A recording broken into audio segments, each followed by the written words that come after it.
Good morning, all of you. Today we are going to continue the chapter. In yesterday's class, we completed the Age of Revolutions. Giuseppe Mazzini, who was an Italian revolutionary. Now, here you can see July Revolution, July Revolution, which happened in 1830. So, a picture has been given now. What is July Revolution? The Bourbon dynasty Morning, ma'am. overthrown. Yes, good morning. Now, in July Revolution, the Bourbon dynasty was overthrown. आपको पता है कि जैसे France में after Napoleon बुरबॉन dynasty जो थे उसके king को जो है वहाँ पे रूरल बनाया गया था, but with the support of the different countries. But July revolution के बाद जो है इस डायनेस्टी को भी हटा दिया गया. Then constitutional monarchy setup under Louis Philippe at its as its head. ये सब बहुत वो नहीं है, लेकिन आपको जिसमें रीड कर देती हूँ. Metternich once remark when France sneezes the rest of Europe catches cold. मतलब ये मैटरनिक जो थे उसने कहा था, ही वाज ए कंजर्वेटिव, और उसने कहा था कि जो अगर फ्रांस ने होता ना कि एक मतलब ताने के रूप में बोलना, या फिर उसने एक स्टेटमेंट दी थी कि अगर फ्रांस छींक भी मारे तो पूरे यूरोप में जो है सबको ठंड लग जाती है ना, सबको कोल्ड हो जाता है. तो मतलब फ्रांस में जो इवेंट्स होते हैं, it influences entire Europe. France is a very it was a very important country. मतलब आपकी डेमोक्रेसी की जो ओरिजिन हुआ है या फिर जो रेवोल्यूशन हुआ है, चेंजेस हुए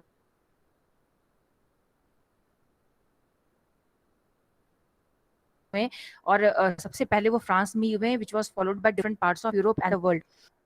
तो जो हम लोग सॉवरेटी या फिर बहुत सारे आइडियाज फॉलो करते हैं डेमोक्रेसी के, it is given by French revolution only. तो आपके मतलब इतना इंपॉर्टेंस था पहले टाइम फ्रांस का. Now revolution of Brussels. The July revolution sparked an uprising in Brussels which led Belgium breaking away from United Kingdom of the Netherlands. तो आपका जो है ब्रुसेल्स में रेवोल्यूशन हुआ. ब्रुसेल्स जो है आपका बेल्जियम में है. तो इससे क्या हुआ कि जो ये छोटे छोटे आपके रेवोल्यूशन हैं जो कि बहुत ज़्यादा एग्जाम में नहीं आते, लेकिन आपको जस्ट एक बता दिया जा रहा है कि बेल्जियम जो था वो आपका नीदरलैंड से अलग हो गया. पहले नीदरलैंड में ही बेल्जियम मिला हुआ था. मतलब आप जो आज का अगर यूरोप का मैप देखेंगे, इट इज टोटली डिफरेंट. बहुत सारे जो countries now they are independent, but earlier they were once united together. तो अब फ्रॉम नीदरलैंड बेल्जियम जो था वो उससे अलग हो गया after revolution of Brussels. Then Greek war of independence. ये ग्रीक वॉर, ग्रीक मतलब जो ग्रीस का नाम आपने सुना होगा. Greece had been a part of Ottoman empire since the 15th century. मतलब 15th century से ही जो ग्रीक था वो ओटोमन एम्पायर का पार्ट था. ओटोमन मतलब इसमें टर्की और कई सारे देश जो थे उनको मिलके बना हुआ था. उस पर खलीफा रूल करते थे, मतलब मुस्लिम्स के जो सबसे बड़े गुरु होते हैं वो रूल करते थे. Greeks wanted freedom from Ottoman empire, so started a revolution in 1821. Greece supported by Greeks living in exile, West Europeans, poets and artists who mobilized public opinions to support its struggle against a Muslim empire. तो Greece जो था, it was not non Muslim country. Greece Muslim नहीं था बाकी, लेकिन maximum जो countries Ottoman empire में थी, विच वाज रूल्ड बाय खलीफा, देवर मुस्लिम्स. सो ग्रीस जो था वो ओटोमन एम्पायर से अलग होना चाहता था. उसने 1821 में रेवोल्यूशन स्टार्ट कर दिया. And Greece was supported by the Greek people who were living outside, living in exile. Exile मतलब, एक्साइल क्या मतलब होता है, जब आप किसी को देश से फोर्सिबली भगा देते हो, हटा देते हो. ठीक है, कि देश निकाला जिसे हम कहते हैं. मान लो कि किसी को कोई एंटी गवर्नमेंट एक्टिविटी कर रहा है या एंटी नेशनल एक्टिविटी कर रहा है, तो उसको एक्साइल में भेजना, मतलब उसको भगा देना. देन वेस्ट यूरोपियन कंट्री के जो कुछ लोग थे, पोएट्स थे, आर्टिस्ट थे, उन्होंने लोगों को भी पब्लिक ओपिनियन जो है उसको मोबिलाइज किया, लोगों को समझाया कि हमें जो है ओटोमन एम्पायर से अलग होना है. तो लोगों ने स्ट्रगल किया against a Muslim empire. The English poet Lord Byron also fought for their cause, died of fever in 1824. The Treaty of Constantinople of 1832 recognized Greece as an independent nation. So Greece started a revolution for its independence in 1821, and finally he broke away from Ottoman Empire and became an independent nation in 1832 with the Treaty of Constantinople. काफी लड़ाई हुई है इन सब में आपस में. फिर Ottoman empire का ब्रेकडाउन हो गया है, और उसके बाद जो है ग्रीस जो है एक नया एक सेपरेट स्टेट बन गया, नेशन बन गया, एक समझौते के तहत जिसका नाम था ट्रीटी ऑफ कॉन्स्टेंटिनोपल, जो ओटोमन एम्पायर और ग्रीस में साइन हुआ. The romantic imagination and national feeling. अब हम देखते हैं ये क्या होता है, romantic imagination and national feeling. Culture played an important role in creating the idea of nation, art and poetry. Stories and music help to express and shape nationalist feeling. See, इसका मतलब क्या है कि अगर आप इंडिया में भी एक नेशनल स्ट्रगल आप देखेंगे, तो लोगों के अंदर प्यार, एक भावना अपने देश के लिए जगाने के लिए, मदरहुड के लिए, होता है ना कि एक India is a mother country, उसके लिए एक एकता की फीलिंग जनरेट करने के लिए जो है जो है art, culture, poetry, stories and musics ने जो है काफी इंपॉर्टेंट रोल प्ले किया है। ठीक है। उससे पहले जो था आपका कोई जब हमारे देश में मुगल्स आए थे, उन्होंने हम पे कैप्चर किया, उसके बाद they became part of India. Then आपके जो है ब्रिटिश आए और उन्होंने भी काफी समय रूल किया। उसके बाद धीरे धीरे 1857 रेवोल्यूशन के बाद से पहले तक कुछ भी ऐसा नहीं था कि हमारे देश में लोगों के अंदर कोई इंडिया को लेके फीलिंग हो। इनफैक्ट वो खुश थे अपने आप में, मतलब परेशान तो थे, लेकिन उनको यूनाइट करने वाला कोई नहीं था, उन्हें कुछ रास्ता पता नहीं था। फिर धीरे धीरे और लोग जुड़े, फिर महात्मा गांधी आए। तो इसके बाद क्या हुआ कि लोगों के अंदर समझ में आया, और लोगों को और जागरूक करने के लिए जो है लोगों के अंदर ये जो एक अपने रोमांटिक इमेजिनेशन, मतलब कि एक प्यार की भावना अपने देश के अंदर जगाने के लिए, इमेजिनेशन के लिए और नेशनल फीलिंग के लिए, क्या बोलते हैं, राष्ट्रीयता की फीलिंग जगाने के लिए जो है जगह जगह जो पोएट्स थे उन्होंने आपकी पोएट्री लिखी है, स्टोरीज लिखी है, म्यूजिक बनाए। अब आप इतने सारे गाने आप सुनते हैं, है ना, जैसे कि आपके रविंद्रनाथ टैगोर है, उन्होंने बहुत सारे आपके हिम्स लिखे हैं, गाने लिखे, जनगण मनगण है, चाहे आपका जो भी मतलब डिफरेंट आर्टिस्ट ने लिखा है, और वंदे मातरम, ये सब जो आप सुनते हो, ये क्यों क्या थे? ये लोगों के अंदर जोश बढ़ाने के लिए था। ठीक है। तो ये सेम थिंग यूरोप में भी ऐसे ही हुआ कि जो आपके आर्टिस्ट थे, पोएट्री थे, पोएट्स, उन्होंने अपने तरीके से जो है लोगों के अंदर नेशनल फीलिंग जगाने का काफी एक इम्पॉर्टेंट रोल प्ले किया। Romantic artist criticize reason and science, instead focused on emotions, intuitions and mystic feelings. So romantic artist जो थे, मतलब जो इमोशंस में ज्यादा बिलीव करते थे, उन्होंने वो जो है साइंस एंड टेक्नोलॉजी के खिलाफ थे, वो रीजन के खिलाफ थे। वो कहते थे कि हर चीज में कोई रीजन नहीं होता है, there are certain things which are beyond reason, जिसका कोई लॉजिक नहीं होता है, लेकिन वो होता है, like are emotions, are intuitions. Intuitions means जो कुछ होने वाला है और हमें पहले से अंदाजा लग जाता है कि ऐसा कुछ होने वाला है। मान लो कुछ अच्छा होने वाला, तो हमें अंदर से पहले से खुशी सी महसूस होती है, या कुछ बुरा होने वाला था तो हमारे अंदर पहले से ही एक हमारा जो है मूड ऑफ हो जाता है, कुछ हमें ऐसा लगने लगता है कि कुछ ऐसा होने वाला है। ठीक है। And mystic feeling means there are certain feelings जिसका कोई रीजन नहीं होता। कभी कभी आप परेशान होते हो, आपको पता नहीं आप क्यों परेशान हो, आप कभी खुश हो, आप क्यों खुश हो, पता नहीं। सो ये जो रोमांटिक आर्टिस्ट थे, they supported all these things, emotions, intuitions. लोगों से कहा गया कि आप इन चीजों पे ज्यादा बिलीव करिए और साइंस एंड रीजन पे ज्यादा बिलीव मत करिए। The German philosopher, because they were philosophers, Johann Gottfried Herder popularized the true spirit of nation through folk songs, folk poetry, and folk dance. So इन्होंने folk dance ये सब prepare किया. Even though Poland had been partitioned, but the feeling of nationalism was kept alive through music and language. So Poland जो था उसका partition हो चुका था. Poland एक यूरोप में कंट्री है, वो भी दो पार्ट में डिवाइडेड था, बट म्यूजिक एंड लैंग्वेज से उसको यूनाइट किया गया। कैरोल कुरपिंस्की, मतलब कि डिफरेंट आर्टिस्ट का नाम इसमें लिया जा रहा है जो आपके यहाँ के यूरोपियन आर्टिस्ट थे, किस तरह से उन्होंने यूरोपियन कंट्रीज में यूनिटी एंड नेशनलिस्ट फीलिंग के ओरिजिन के लिए, कि को जनरेट करने के लिए काफी इंपॉर्टेंट रोल प्ले किया।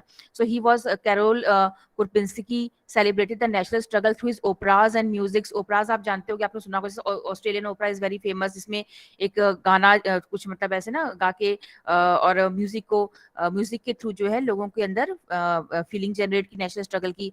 Turning folk dances like the polonaise and mazurka into nationalist symbol. तो मतलब जो भी फोक डांसेस थे उनको भी मतलब इस तरह से ढाल दिया कि वो नेशनलिज्म में कन्वर्ट हो जाए। देन लैंग्वेज का भी बहुत इंपॉर्टेंट रोल रहा है नेशनल फीलिंग को जो है जनरेट करने में। जैसे आपने देखा कि मैंने कल की क्लास में बताया था कि there were some countries you know like Germany, Italy, there are more than 30 languages which people were speaking, but they were reduced to one और टू। लाइक इन फ्रांस में फ्रेंच लैंग्वेज जो था उसी को एक ऑफिशियल लैंग्वेज कह दिया गया था, so that people will talk in French language only, and this will leads to unity among the people. Now, language played an important role in developing nationalist sentiments. After the Russian occupation, the Polish language was forced out of schools and the Russian language was imposed. Polish मतलब Poland में क्या हुआ था कि Russia ने Poland पे जो Poland था वो रशिया के अंडर में था, और रशिया ने अपनी लैंग्वेज जो है इम्पोज कर दी थी। अच्छा, ये तो आप लोग ये सोच रहे हैं कि कहाँ से कौन सा देश किसके अंदर कैप्चर है, तो पूरा यूरोप में जगह जगह एक दूसरे के ऊपर उन्होंने कैप्चर कर रखा था, जो इसमें नहीं बताया ऐसे।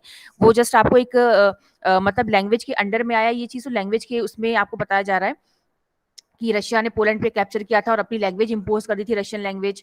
Then in 1831 an armed rebellion against the Russian suppressed now language used as a weapon of national resistance. तो मतलब लोग जो थे वो इस चीज के खिलाफ हो गए कि रशियन लैंग्वेज कैसे हमारे देश में इम्पोज कर दी गई है पोलैंड में, तो लोग इससे खिलाफ लड़े, तो लोगों में यूनिटी हुई लैंग्वेज को लेकर। ठीक है। Then Polish used for church gatherings and all religious instructions, many priests and bishop punished and banished also, so the use of Polish seen as a symbol of struggle against Russian dominance. तो basically इस कहने का मतलब ये है कि जो polish language थी उसको ज्यादा बढ़ावा दिया गया पोलैंड में, क्योंकि उनकी ऑब्वियस सी बात है वो उनकी अपनी लैंग्वेज थी, और रशियन लैंग्वेज को वहां से हटाने की पूरी कोशिश की गई। Now the condition of France in 1848। अब 1848 में फ्रांस की क्या कंडीशन थी? 1830 year of hardships like increase in population, unemployment, industrialization, replacing men to machines, rise in food prices and peasantry, overburdened with feudal dues and obligations। ठीक है। तो basically जो France में क्या था 1848 में, कि बहुत सारी प्रॉब्लम जो है फ्रांस फेस कर रहा था, like there was huge unemployment, population was increasing day by day, there was industrialization. अब इंडस्ट्रियलाइजेशन अच्छा था but it was leading to unemployment also. Why unemployment? Because machines were taking place of human beings. So जब machines आ जा रही थी तो human beings की नौकरी चली जा रही थी। अब जो खाने पीने के पदार्थ थे उनका भी जो है रेट बढ़ता जा रहा था।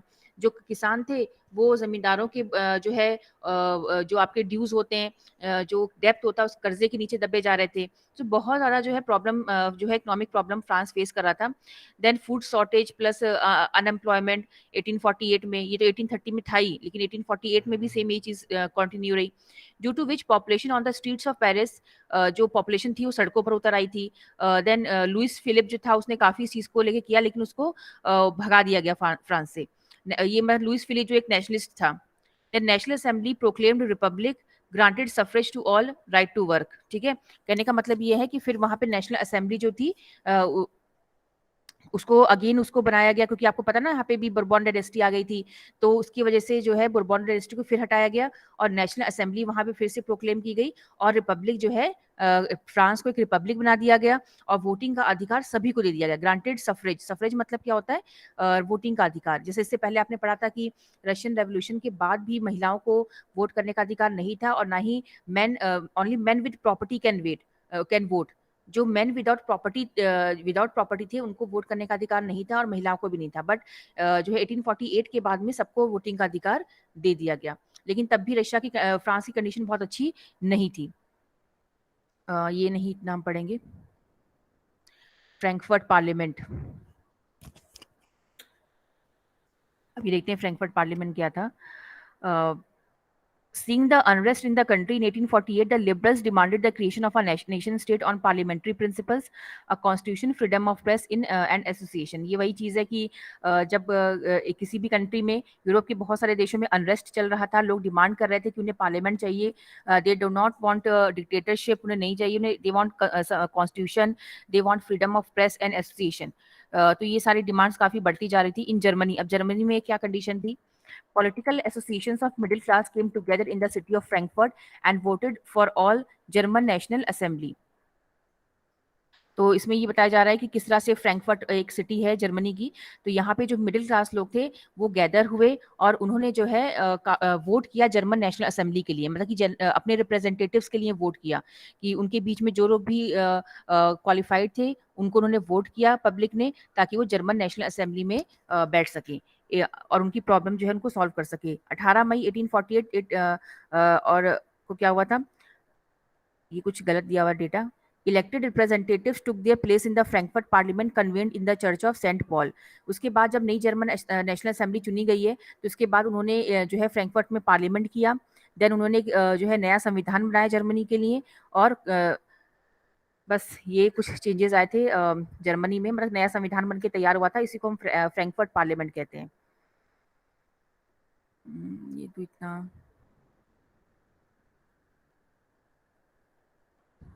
अब ये टॉपिक काफ़ी इंपॉर्टेंट है, तो यहाँ से हम देखते हैं, बाकी जो स्किप किया मैंने वो इतना इंपॉर्टेंट नहीं था, क्योंकि देखो आपकी हिस्ट्री में ना इतनी सारी चीज़ें दी हुई है ना, सब मिक्सअप करके कोई भी चीज़ सिस्टमेटिक नहीं है। अगर आप अपनी बुक में पढ़ेंगे ना तो कोई चीज़ सिस्टमेटिक नहीं है। कुछ कहीं फ्रेंच रेवोल्यूशन कहीं ऐड कर दिया, तो कहीं रशियन रेवोल्यूशन ऐड कर दिया है, तो बेसिकली जो है चैप्टर आपको बता रहा है कि किस तरह से यूरोपियन नेशनलिज्म की फीलिंग जो है जो है उसका ओरिजिन हुआ यूरोप में। तो हम बेसिकली यूरोपियन कंट्रीज के बारे में पढ़ रहे हैं, तो इसमें हम जर्मनी एंड इटली के बारे में पढ़ेंगे, किस तरह से जर्मनी और इटली का यूनिफिकेशन हुआ, क्योंकि पहले ये सब जो है डिवाइडेड नेशंस थे।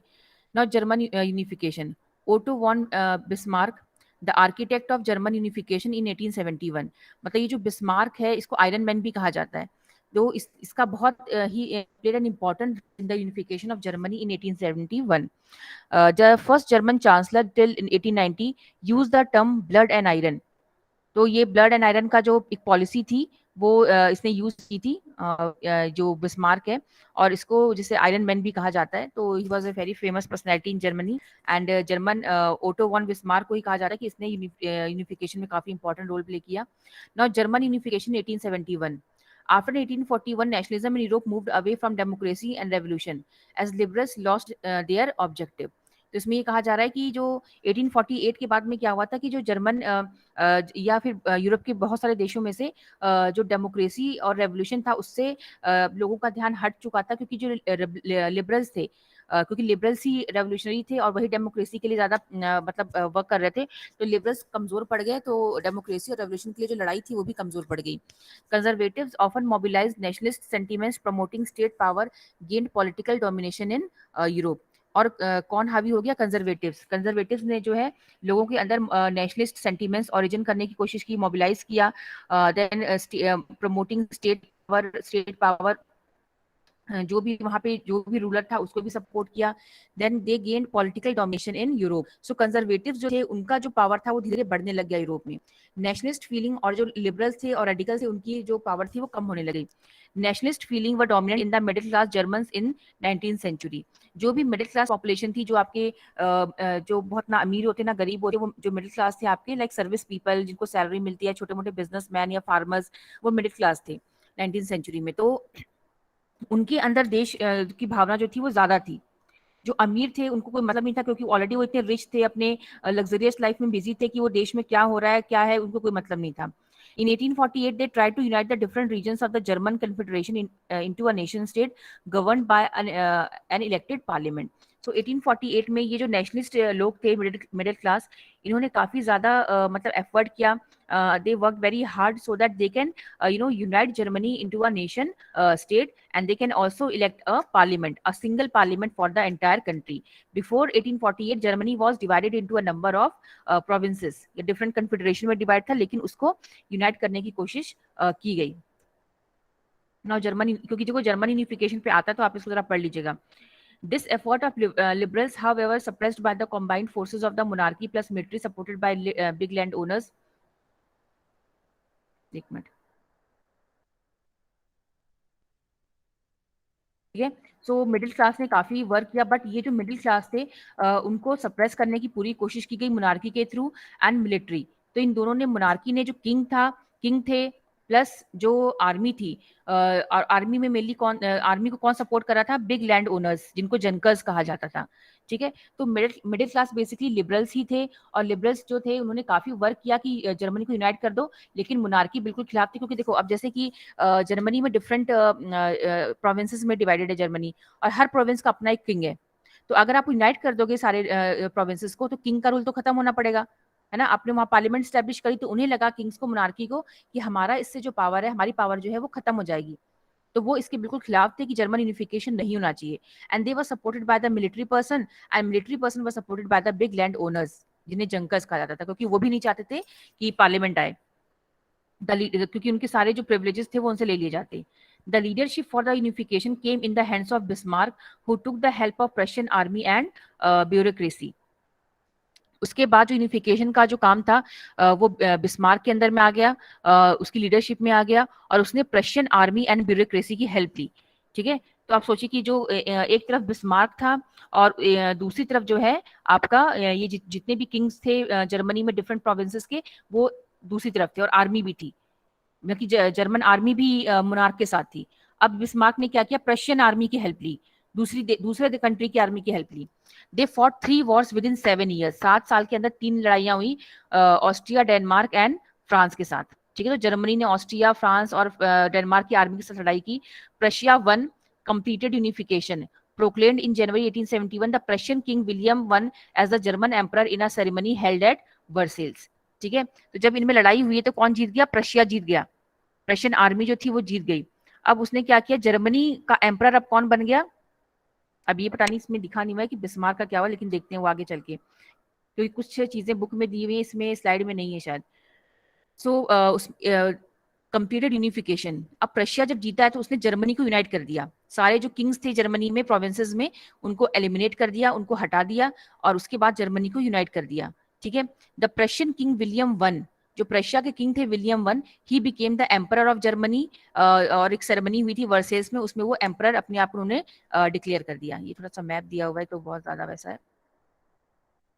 बेसिकली आपने देखा जो है कि जो जर्मनी है उसका यूनिफिकेशन हो गया, और उसका यूनिफिकेशन जो है दूसरी आर्मीज की वजह से हुआ है। दूसरी कंट्रीज ने जो है जर्मनी से जो है डिफरेंट प्रोविंसेस से लड़ाई की है, जिसमें प्रशिया जीत गया। ठीक है, और प्रशिया के जीतने के बाद जो है वो जो है उसने जर्मनी को यूनाइट कर दिया, और उसका जो खुद का रूलर था विलियम वन, वो वहां का एम्परर बन गया जर्मनी का। लेकिन अब आगे चल के वो भी हटेगा। नेक्स्ट है आपका यूनिफिकेशन ऑफ इटली। अब देखते हैं इटली किस तरह से यूनाइट हुआ।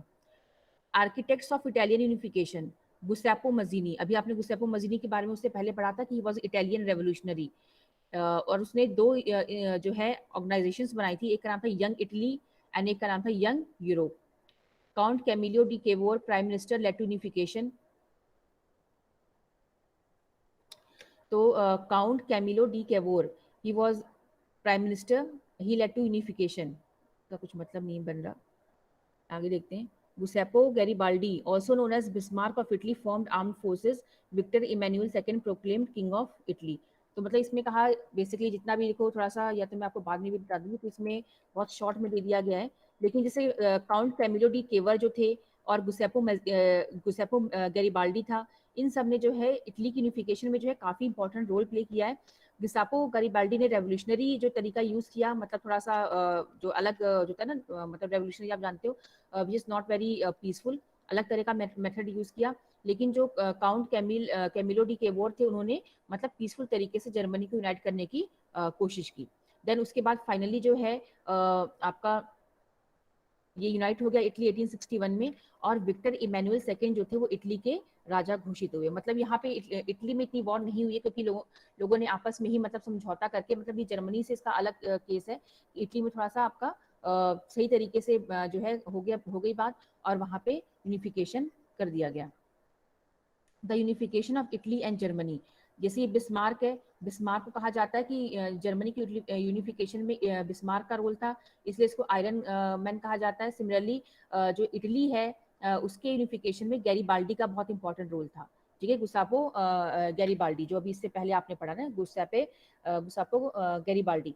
सो he is known as the Bismarck of Italy, उसको इटली का बिस्मार्क कहा जाता है। मतलब आप सोचिए कि इटली में तो तब भी पीसफुल तरीके से हो गया, लेकिन जर्मनी में जो आपका हुआ यूनिफिकेशन वो काफी मतलब प्रॉब्लमेटिक था। वहाँ के किंग्स जो थे वो बहुत अड़ियल थे, वो यूनाइट नहीं होना चाहते थे, लेकिन किसी तरह से जो है बिस्मार्क किया गया। बिस्मार्क ने उनको जो है लड़ाई से समझा के, जिस तरह से भी उन्हें यूनाइट करके और दूसरी आर्मी की हेल्प लेके यूनाइट किया। इसके बाद जो है, जैसे फॉर एग्जाम्पल इंडिया में जो हमारे वल्लभ भाई पटेल है, उनको आयरन मैन कहा जाता है। आयरन मैन क्यों कहा जाता है? क्योंकि उन्होंने इंडिया की यूनिफिकेशन में काफी इंपॉर्टेंट रोल प्ले किया है। ठीक है, like when India got independence, at that time India was divided into only 14 states. India had only 14 states, and there were number of princely states, है ना। प्रिंसली स्टेट्स बहुत सारे थे, किंग का रूल था, and they were not ready to be united in India. वो अपने आप को इंडिया में नहीं लाना चाहते थे। They wanted to become independent country, like Jammu Kashmir, Hyderabad, Junagadh. These were the princely states जो इंडिया में यूनाइट नहीं होना चाहते थे। बट जो आपके वल्लभ भाई पटेल थे, बाय हुक और बाय, जो कहते हैं ना, बस प्यार से या किसी तरह से करके, उन्होंने जैसे किंग ऑफ जम्मू कश्मीर राजा हरी सिंह, उनको जो है समझा के और हर तरीके से उनको कन्विंस करके मतलब इंडिया में यूनाइट कर दिया। बट जूनागढ़ एंड हैदराबाद में उनको India has to use army, India ने आर्मी यूज की थी, तब जाके उनको अपने में यूनाइट किया। नहीं तो वो कह रहे थे कि हम इंडिया में यूनाइट नहीं होंगे। तो आप ये देख सकते हैं यूनिफिकेशन ऑफ इटली। ये जो है ये क्या, इटली पहले ऐसा था, डिफरेंट टुकड़ों में डिवाइडेड था, और उसके बाद जो है पूरा एक साथ ये आपस में मिल गए।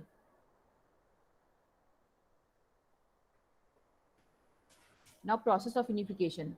Political fragmentation. Italy also fragmented like Germany during the middle of 19th century. It was divided into 7 states, of which only Sardinia, Piedmont ruled by an Italian prince. ये तो बहुत ज़्यादा इतना नहीं देखने की जरूरत है.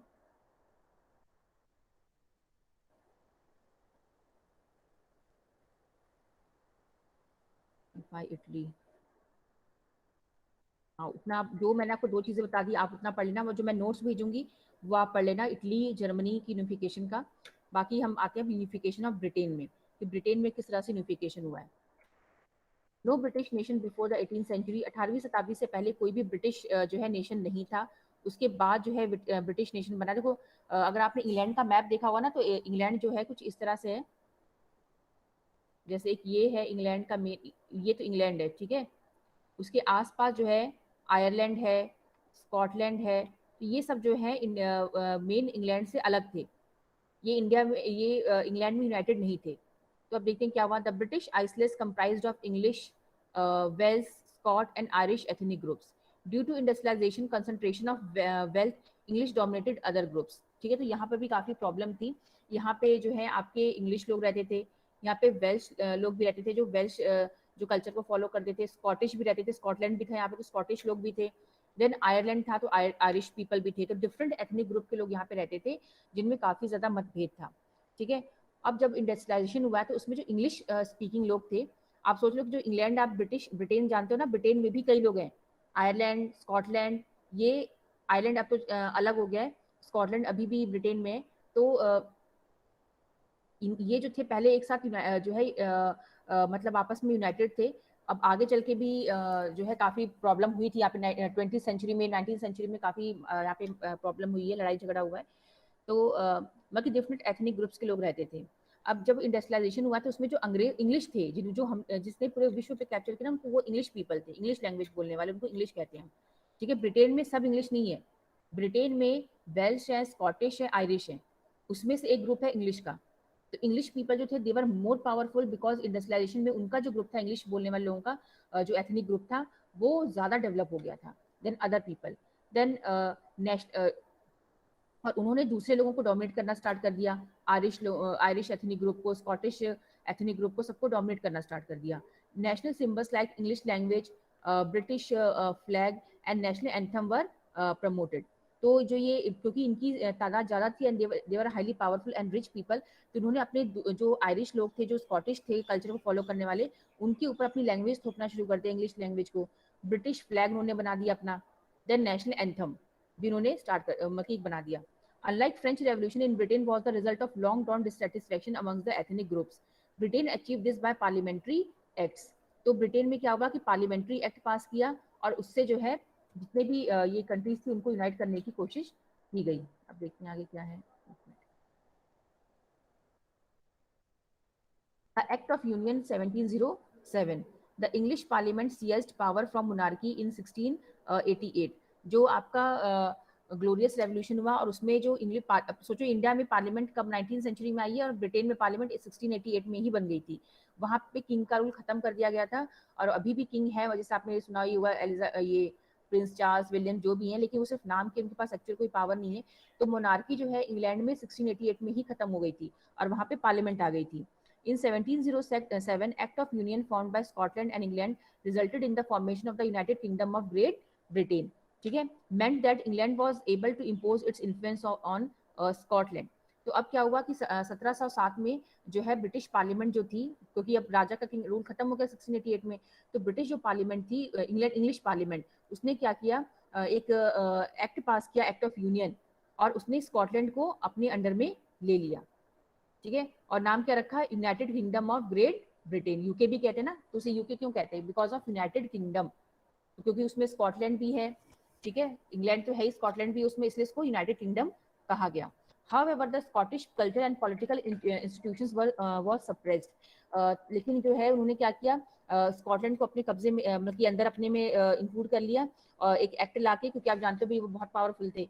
जब उन्होंने दूसरे देशों को नहीं छोड़ा, तो फिर वो अपने पड़ोसी जो एक आइलैंड है उसको कैसे छोड़ते. तो उन्होंने स्कॉटलैंड को अपने कब्जे में ले लिया, जहाँ पे पॉपुलेशन भी कम थी, और उनके कल्चर और पॉलिटिकल इंस्टीट्यूशंस को भी दबा दिया, मतलब सप्रेस कर दिया.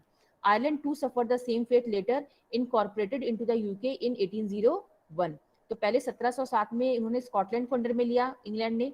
तो देयर वाज ओनली एक इंग्लैंड था, इंग्लैंड ने स्कॉटलैंड को अपने अंडर में लिया। फिर आगे चल के 1801 में उसने आयरलैंड को भी अपने अंडर में ले लिया। और फिर जो है इसको टोटल हम क्या कहते हैं, टोटलिटी में यूके, यूनाइटेड किंगडम या फिर ग्रेट ब्रिटेन कहा जाता है।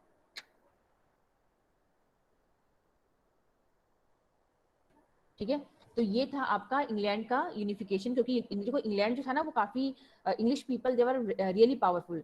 जो इंडिया जैसे कंट्री को रूल कर सकते हैं, अफ्रीका की मैक्सिमम कंट्री को रूल कर सकते हैं, तो उनके लिए अपने नेबरिंग जो आइलैंड्स हैं, जैसे आयरलैंड आपने नाम सुना होगा, उसके जस्ट पास में ही है। स्कॉटलैंड है, तो उन्होंने उसने इंग्लैंड ने क्या किया, उन पे एक्ट लगाया और उनको अपने अंडर में ले लिया और डिक्लेयर कर दिया कि आज से जो है आप हमारे यूनियन के पार्ट हो। सो उसको नाम रखा गया United Kingdom of the great Britain. तो इस तरह से जो है इंग्लैंड का यूनिफिकेशन हो गया। तो इंग्लैंड का यूनिफिकेशन हुआ क्या, इंग्लैंड जो है उसने जो आस पास के आइलैंड्स थे उसको अपने कब्जे में ले लिया। नाउ विजुअलाइजिंग द नेशन, ये टॉपिक है। तो ये तीन आपने यूनिफिकेशन पढ़े, इटली, जर्मनी एंड जो है आपका ब्रिटेन का। तो जर्मनी में जो है जिसको माना जाता है जिसकी वजह से यूनिफिकेशन हुआ था वो थे आपके बिस्मार्क, और जो आपके इटली में थे वो थे आपके गैरिबाल्डी, जो सीपी गैरिबाल्डी। एंड जो ब्रिटेन था वहाँ पे इंग्लिश पार्लियामेंट ने जो है एक्ट लाके जो है वहाँ पे आयरलैंड और स्कॉटलैंड को इंग्लैंड में इंक्लूड करके उसको एज ए यूनाइटेड किंगडम बना दिया। तो ये विजुअलाइजिंग द नेशन है। ये थोड़ा सा हम बस स्लाइड इसको पढ़ लेते हैं आज। जैसे इसमें क्या कहा गया कि विजुअलाइजिंग द नेशन, अब इन कंट्रीज का यूनिफिकेशन हो गया। ठीक है, अब विजुअलाइजिंग द नेशन मतलब कि जब भी हम एक इंडिया की बात करते हैं, हम इंग्लैंड की बात करते हैं, तो हम अपने दिमाग में एक पिक्चर बनाते हैं, ये लेडी है या जेंट्स है, जैसे मैंने आपको बताया था। तो इसको हम कहते हैं एलिगोरी। एलिगोरी क्या होता है, when an abstract idea like greed, envy, love, nation is expressed through a person और अ थिंग। जब हम किसी भी कॉन्सेप्ट को, जो कि एक्चुअली कहीं नहीं है, या किसी आइडिया को, ठीक है, अब भारत माता, किसी ने देखा कि भारत माता क्या सच में ऐसी है, या जेंट्स है, या क्या है ना। तो ये क्या है, ये सिर्फ हमारा आइडिया था। हमें इंडिया एज ए नेशन को कुछ लोगों को दिखाना था ताकि उनके अंदर नेशनलिस्ट फीलिंग जनरेट की जा सके। तो हमने भारत माता का नाम दे दिया कि हमारी भारत माता को कोई अपने कब्जे में नहीं कर सकता है, ये है वो है, ना। तो उसी तरह से जब हम किसी एब्स्ट्रैक्ट आइडिया को, अपनी सोच को, हम कोई एक पिक्चर बना देते हैं, तो उसको हम क्या कहते हैं, एलिगोरी। हम किसी पर्सन या किसी थिंग से रिप्रेजेंट करते हैं। तो जैसे भारत माता को हमने कर दिया, इंडिया को हमने भारत माता से रिप्रेजेंट कर दिया। ठीक है, अब यहाँ पे आप देखिए जर्मेनिया, जर्मनी को जो जर्मनी के लोग थे उन्होंने अपनी जो जर्मन कंट्री उसको जर्मेनिया से रिप्रेजेंट कर दिया कि हमारी मदर है जर्मेनिया। फ्रांस को कर दिया गया मारियाना से, है ना। तो मारियाना जो है फ्रांस की रिप्रेजेंटेटिव हो गई। तो इस तरह से क्या होता है कि जब हम किसी एब्स्ट्रैक्ट फिगर को, देश को, अब देश क्या है, एक कंट्री क्या है, उसको हम किसी ना किसी पर्सन से या हम किसी थिंग से रिप्रेजेंट करते हैं, तो उसको हम कहते हैं एलिगोरी। एंड जैसे कि आपने देखा होगा कि जब बहुत जगह जो कोई बुराई है ना, जो भी इविल्स होते हैं, वो हम कहते हैं रावण। जैसे हमारे इंडिया में होता है ना माइथोलॉजीज में रावण, तो रावण एक्चुअली क्या है, वो जो भी बुराइयां होती हैं, जो भी गलत चीजें होती है, उसको हमें रावण जो है एक व्यक्ति से रिप्रेजेंट कर दिया गया है। और उसपे और एक सच्चा, एक सच बोलने वाला, और जो भी हर चीज पॉजिटिव जिसमें होती है, उनको हमने राम जो है एक पर्सन से रिप्रेजेंट कर दिया है। तो हम जो भी हमारी सोच है, चाहे लालच है, चाहे एनवी है, चाहे प्यार है, चाहे देश है, उसको हम जब किसी पर्सन या थिंग से रिप्रेजेंट करते हैं, तो उसको हम एलिगोरी कहते हैं। And allegorical story has two meanings, one literal and one symbolic. Nations portrayed as female figures, जो नेशंस थे, डिफरेंट कंट्रीज ने जो है अपने नेशन को फीमेल फिगर से रिप्रेजेंट किया, like India also. Personification did not stand for any particular women in real life. Example, during the French Revolution, artists used the female allegory to show liberty, equality and fraternity. तो मतलब allegory का जो है काफी ज्यादा use किया गया है, और जगह जगह जो है, जैसे स्टेचू ऑफ लिबर्टी है, she is also a lady, है ना, जर्मेनिया है, चाहे भारत माता है, तो all this ladies were use, इनको एक यूज किया गया as a allegory to generate the feeling of nationalism and love for the nation. तो आज जो है हम इतना ही पढ़ेंगे। अब कुछ स्लाइड्स बची हुई हैं, तो वो हम नेक्स्ट क्लास में करेंगे, क्योंकि अब टाइम हो चुका है।